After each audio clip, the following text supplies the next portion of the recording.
지저분한 매물 정보. 깔끔하게 정리된 매물 정보를 한눈에. 부동산 매물 정보의 혁명, 알키오스크. 지금 바로 신청하세요.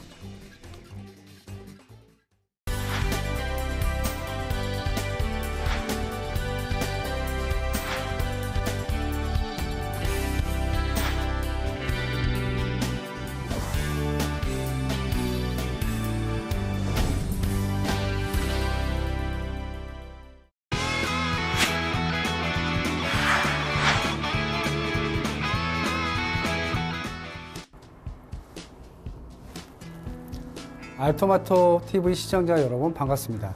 자, 이번 시간은 부동산 블로그 마케팅 6강 고객을 유혹하는 글쓰기에 대해서 한번 공부를 해보도록 하겠습니다. 자, 로버타 짐 브라이언트에 의하면 글쓰기는 행동이다. 생각하는 것은 글쓰기가 아니다. 행동으로 옮기는 것이죠. 네, 글쓰기에서 가장 중요한 것은 여러분이 블로그에 첫 글을 써보는 것입니다. 머릿속으로 아무리 운영을 하려고 한다 하더라도 글을 쓰지 않으면 여러분 블로그의 글들이 노출될 수가 없는 것이죠. 자, 글쓰기 마케팅이 필요한 이유가 있습니다. 자, 어떤 분은요, 하루 일과 중에서 가장 많은 시간을 장부 정리나 외근을 통해서 물건을 찾는데 주력을 하시는 분이 있습니다. 자, 이런 분이 있고요. 또 어떤 분은 하루 일과에 가장 많은 부분을 카페 관리나 인터넷 검색을 하거나 블로그 운영을 하거나 이런 분들이 있죠. 자, 그러면 중개업자 A와 B 중에서 어떤 분이 효율적인 마케팅을 진행하는 걸까요? 정답은 바로 인터넷을 통해서 물건을 올리고 공유하는데 주력을 하시는 분이 효율적인 마케팅을 하는 것입니다. 자, 여러분들이 전단지 하루 종일 뿌려봐야 여러분 사무실로 오는 전화 거의 없죠.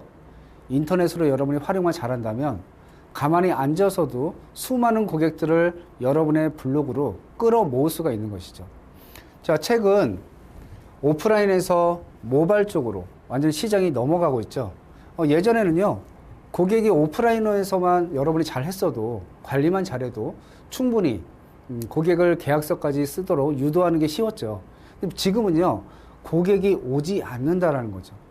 그 고객을 오게 만들기 위해서는 인터넷을 활용해서 많은 사람들에게 여러분이 가지고 있는 물건을 적극적으로 홍보할 필요가 있다는 것이고요. 또 최근에는 PC가 아니라 스마트폰에서의 검색률이 굉장히 높아지고 있기 때문에 여러분이 올린 글들이 모바일에서 효과를 발휘할 수 있도록 상위 노출을 시킬 수 있어야 한다는 것입니다. 자, 글쓰기 마케팅의 장점을 한번 볼까요?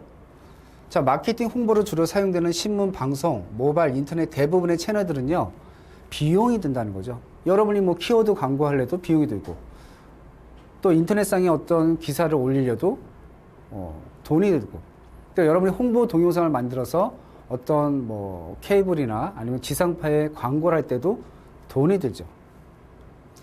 그런데 그런 많은 비용을 투자했는데 과연 그만큼의 효과가 오느냐? 사실은 그 정도의 효과를 내지 못하고 있는 것이 바로 현실입니다. 그러나 이런 마케팅 글쓰기는요, 돈이 들지 않는다는 것이죠. 이게 가장 큰 장점 중에 하나입니다. 여러분이 하고자 하는 의지만 있다면 그런 부분은 전혀 문제가 되지 않는다는 것이죠. 일단 비용이 되지 않는다. 두 번째는요, 여러분이 하는 광고는요, 정해진 시간 내에 여러분의 보여주고자 하는 것들을 다 표출을 시켜줘야 되죠. 그러다 보니까 여러분이 전달하고자 하는 말들을 다 보여줄 수 없는 그런 단점이 있는 것이죠. 하지만 마케팅 글쓰기는 여러분이 표현하고자 하는 것을 언제든지 또 얼마나 많은 양을 올려도 충분히 다 보여줄 수 있고 또 자유롭게 표현할 수 있고 이런 장점들이 바로 마케팅 글쓰기가 중요한 장점인 것이죠. 또 하나는요, 수정인데요. 이 비용이 많이 드는 마케팅 홍보는 수정을 할 수가 없어요. 여러분이 예를 들어서 어떤 CF를 동영상을 찍은 다음에 그걸 수정한다고 한번 가정을 해보시죠. 그러려면 다시 재촬영을 해야 되고 다시 재촬영한 것을 다시 또 홍보해야 되는 이중으로 돈이 들어가는 그런 형태가 되겠지만 이 마케팅 글쓰기는요, 여러분이 언제든지 수정을 할 수 있고 또 새로운 것을 보여줄 수 있다라는 이런 장점이 있는 것이 바로 글쓰기 마케팅입니다. 얼마든지 수정하고 테스트하고 고쳐 쓸 수 있다. 자, 설득과 유혹의 차이점. 제가 지난 시간에도 잠깐 설명을 드렸었죠. 설득은 상대방을 나의 의지대로 이끌어 가려고 하는 게 설득이고, 유혹은 가만히 있는데 스스로 오게 만드는 게 유혹이라고 그랬죠. 근데 여러분 보통 PD에서 보면요, 설득을 하려고 하는 경우가 굉장히 많습니다. 자, 예를 들어 볼까요? 자, 고객이 옵니다. 근데 고객이 와서 물건을 보여주고 설명을 여러분이 열심히 하는데, 그 물건에 대해서 이 고객이 자꾸 폄하하거나 이쪽 지역에 대해서 잘 모르는데 아는 척을 막 하는 거죠. 그랬을 때 여러분이 볼 때는 참 답답하죠. 야, 여기는 그런 지역이 아닌데 자꾸 이상한 소리를 하는 거죠. 그때 여러분들이 주로 이렇게 얘기를 합니다. 선생님 그거 잘못 하시는 거고요. 여기 그런 지역 아닙니다. 가격이요, 이렇게 지금 상승하고 있고요. 공시지가 보세요. 지금 이렇게 지금 상승하고 있죠. 역세권이고요. 또 개발 호재가 이렇게 있습니다. 그런데 선생님이 잘못 알고 지금 이런 부분들을 말씀하시는 겁니다. 라고 얘기하죠. 자, 고객 입장에서 이 이야기를 들어보면요. 아, 내가 무지했네? 듣고 보니까 그 말이 맞네? 근데 중요한 게 있어요. 중요한 게 뭐예요? 그 말이 맞는데 이상하게 기분이 안 좋은 거죠. 기분이 안 좋아. 왜 그래요? 내 의견이 무시됐다라는 느낌이 드는 것이죠. 결국은 고객을 여러분이 설득을 할 수는 있어도 고객이 여러분 사무소에서 계약서를 쓰지 않는다는 것이죠. 그러면 무슨 의미가 있겠어요? 여러분이 무슨 100분 토론에 나가서 상대방의 논리를 이겨야 되는 것도 아니고, 그렇죠? 문제는 계약서를 쓰게 만드는 것이 여러분의 목적인데, 결국은 상대방한테 이 물건이 좋다는 장점은 설명해서 이해를 시켰지만 여러분 사무소에서 계약서를 쓰지 않죠. 어떻게 해요? 다른 옆 사무소 가서 그 물건은 마음에 드니까 똑같이 브리핑을 하죠. 그럼 우리나라는 보통 독점 중개가 아니라 대부분 공동 중개를 하기 때문에 여러분 사무소가 아니더라도 다른 옆 사무소에서 그 물건을 보여줄 수가 있죠. 그 물건을 보여주고 거기서 계약을 체결하죠. 근데 여러분한테 받던 사무소 얘기를 안 하는 거죠. 제가 가만히 보니까 저 손님 아까 제가 보여드렸던 그 손님인데 수수료 50% 달라고 줄 의무가 있을까요? 예, 줄 의무가 없죠. 자, 이런 경우가 많이 발생한다. 이상하게 나한테 물건을 본 손님인데 다른 부동산 가서 계약 체결을 많이 한다. 그럼 누구 문제라고 할 수 있을까요? 네, 여러분의 문제의 가능성이 높은 것이죠. 그래서 여러분은 고객을 설득하는 것이 아니라 유혹을 해야 되는 거고요. 블로그 글쓰기 또한 설득이 아니라 유혹하는 글쓰기로 글을 쓰셔야 됩니다. 자, 그럼 유혹하는 글쓰기를 하려면 어떻게 글을 써야 될까? 자, 먼저 문제 제기죠. 솔루션, 행동 촉구. 크게 이 세 가지로 글을 진행을 하셔야 되는데요. 자, 이런 거죠. 자, 부동산 경기가 계속 안 좋아져서 여러분 투자할 만한 물건 찾기 어려우시죠? 예, 이게 바로 문제 제기고요. 하지만 땡땡 지역에 있는 땡땡땡 아파트를 지금 매수하시면 앞으로 가격 상승력이 풍부하고 몇 년 안에 많은 수익을 올릴 수가 있습니다. 자, 여러분이 원하는 아파트를 정확하게 해법을 제시를 해줍니다. 자, 솔에서는요, 솔루션만 제공하는 게 아니라 거기에 대한 근거를 제시해줘야 됩니다. 이유는 이 아파트는 현재 역세권이고 공시지가가 이렇게 상승하고 있고 앞으로 이러이러한 개발 호재가 있기 때문에 앞으로 가격 상승 잠재력이 풍부하다. 자, 그 다음 마지막으로 행동 촉구죠. 자, 전화 주세요. 지금 아니면 이 가격에 사실 수가 없습니다. 자, 이 행동 촉구를 가장 잘하는 곳이 어디죠? 홈쇼핑이죠, 홈쇼핑. 홈쇼핑에서 물건이 소진되고 있습니다. 자, 지금 전화 주시면 바로 살 수 있습니다. 물건이 다 떨어져 가고 있네요. 막 이렇게 서로 자꾸 유혹을 하게 만드는 거죠. 행동 촉구를 하게 만든다. 그래서 글을 쓸 때도요, 반드시 행동 촉구가 들어가 줘야지만 여러분 사무소로 전화를 하게 되는 것입니다. 자, 그럼 여러분이 마케팅 글쓰기를 할 때 중요한 5가지 포인트가 있는데요. 그 5가지 포인트가 뭔지 한번 살펴보도록 할까요? 자, 첫 번째, 정확한 고객을 타겟팅해라. 정확한 고객의 취향과 글을 읽는 시간대를 파악하여 글을 쓰셔야 됩니다. 자, 이 타겟팅 하라는 거는요, 여러분의 매물을 보는 사람의 연령대가 다 다르기 때문에 그런 거죠. 자, 예를 들면 여러분이 젊은 사람을 주로 상대로 한다면 젊은 사람들이 좋아하는 취향과 트렌드에 맞는 글을 쓰셔야 되는 거고요. 여러분의 글을 보는 사람의 연령대가 높다면 당연히 높은 층에 맞는 공감을 얻을 수 있는 그런 글쓰기로 진행을 해야 된다는 것이고요. 또 시간대도 굉장히 중요하죠. 어떤 시간대가 좋아요? 보통 이제 주부들 같은 경우는요, 애들 학교를 보내고 한 10시 정도 이후부터, 그리고 애들 오기 전까지 한 2시부터 한 3, 4시, 5시 그 사이, 그 시간대, 그리고 자녀분이나 아니면 직장인 남편분이 퇴근하고 나서 그 이후에 되는 한 8시 이후, 이때가 사람들이 그 인터넷을 많이 활용하는 시간대고요. 또 젊은 사람들 중에서는 주로 점심시간대를 많이 활용하죠. 또 아까 얘기한 대로 오전 시간대. 이렇게 시간대별로 연령층에 따라서 다 달라지게 되는데요. 공통적으로 적용되는 시간대는요, 오전 시간대가 좋습니다. 그러니까 여러분이 블로그에 글을 쓰는 시간대에서 가장 좋은 시간대는 오전 9시 정도에 여러분이 쓴 글이 올라갔을 때 여러분 글을 읽을 확률이 가장 높다는 거죠. 반대로 여러분이 저녁 11시 반, 12시에 쓰게 되면 어떻게 될까요? 다 주무시는 시간대죠. 그러니까 상대적으로 여러분의 글을 읽을 사람의 숫자가 줄어드는 것이죠. 그렇게 되면 여러분 블로그 최적화를 시키는데도 문제가 생기고요. 또 여러분 방문한 숫자도 감소하기 때문에 여러분이 글을 쓰는 시간대는 오전 시간대가 가장 좋다라는 거 꼭 기억하시기 바랍니다. 자, 두 번째는요. 멋진 문장과 전문적인 용어를 사용하여 글을 쓰는 것이 좋은 글쓰기가 아니라 상대방으로부터 공감을 얻을 수 있는 글쓰기가 좋은 것이다.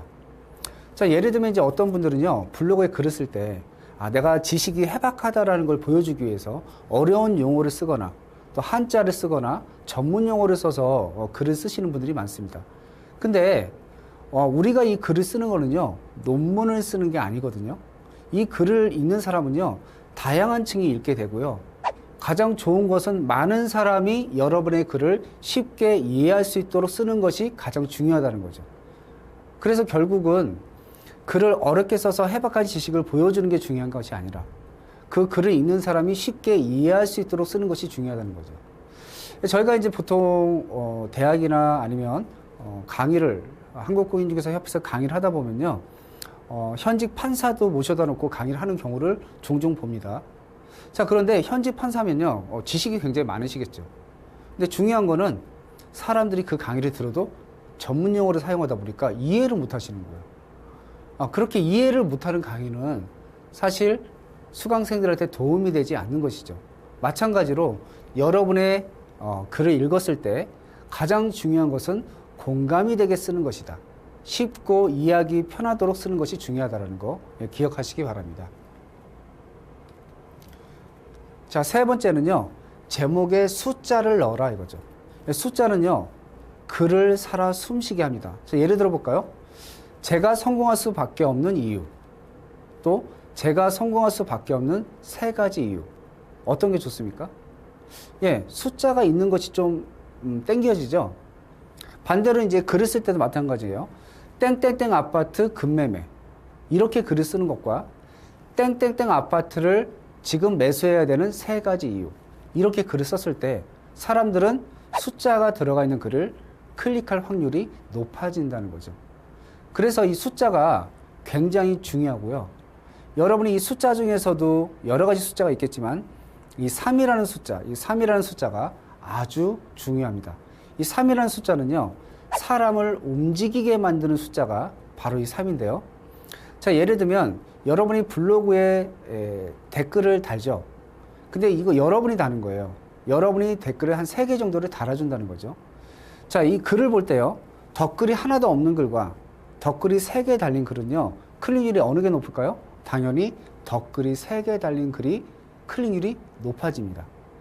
그래서 블로그에 올릴 때도요, 여러분이 덧글을 다시는 게 좋은데요. 자, 그러면 블로그 내용에 다 보여줬는데 덧글은 뭐라고 달아요? 라고 질문하시는 분 있죠. 그래서 덧글은요, 이렇게 다시는 거예요. 내가 블로그 내용에 써줄 내용이 100이라면 그 중에 80%만 본문 내용에 쓰고요, 나머지 20%는 덧글로 써주는 거예요.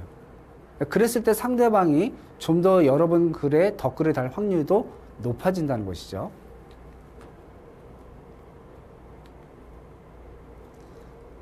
자, 지금 방금 설명드렸던 덧글이 있는 글과 없는 글은 클릭률에서 큰 차이를 보인다고 지금 설명을 드렸고요. 마지막은 클릭할 여지를 남겨라. 제목에서 모든 걸 보여주지 말라는 거죠. 자, 예를 들면 가끔 뉴스 기사를 보다 보면요, 땡땡땡 뭐 연예인 뭐 무슨 일로 구속 이렇게 제목을 쓰시는 분들이 있어요. 자, 이렇게 쓰면요, 본문 내용을 굳이 클릭하지 않아도 무슨 이유로 구속이 됐는지, 누가 구속이 됐는지 다 알 수 있잖아요. 그럼 어떻게 써야 돼요? 예를 들면 땡땡땡 연예인 강남에서 헉 뭐 이런 식으로 쓰는 거죠. 그러면 이제 사람들이 궁금증을 유발시키는 거죠. 왜 사람들이 이 사람이 도대체 강남에서 뭘 했다는 거지? 뭐 술을 마셨나? 아니면 사고를 쳤나? 뭐 이런 것들을 궁금하게 유발한다는 거죠. 그래서 제목에서 클릭할 여지를 남겼을 때 사람들이 그 글을 클릭해서 본문 내용을 보게 만든다는 것이죠.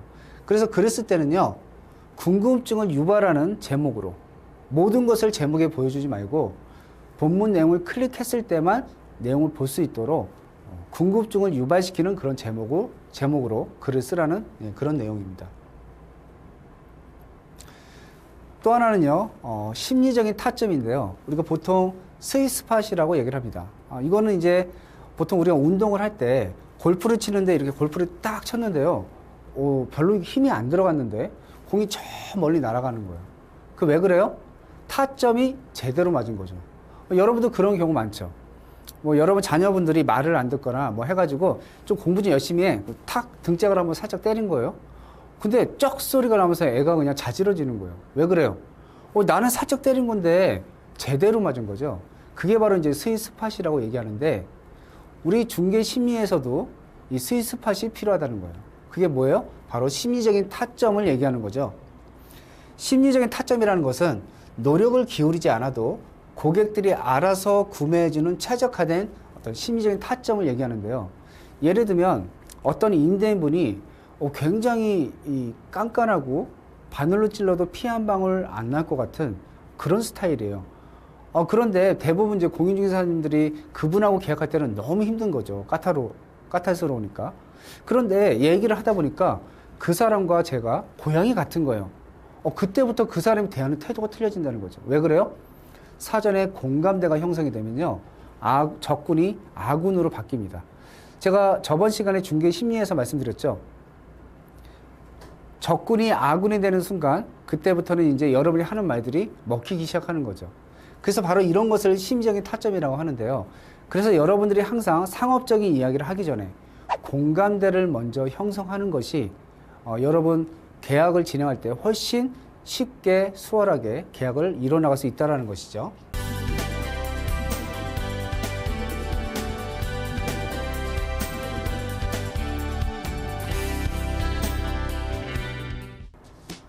네, 다음 시간에는요, 이제 여러분들이 가장 궁금해하셨던 블로그 개설부터 시작해서 어떻게 여러분이 컨텐츠를 제작하는지에 대한 내용을 가지고 공부를 해보도록 하겠습니다. 네, 시청해 주셔서 감사합니다. 수많은 부동산, 지저분한 매물 정보, 차별화된 전략이 필요합니다. 깔끔하게 정리된 매물 정보를 한눈에. 원클릭으로 알토마토 홈페이지와 집통 어플리케이션은 물론 알토마토 TV 광고까지. 알키오스코와 TV 연결만으로 바로 사용 가능한 쉽고 간편한 설치. 부동산 매물 정보의 혁명, 알키오스크. 지금 바로 신청하세요.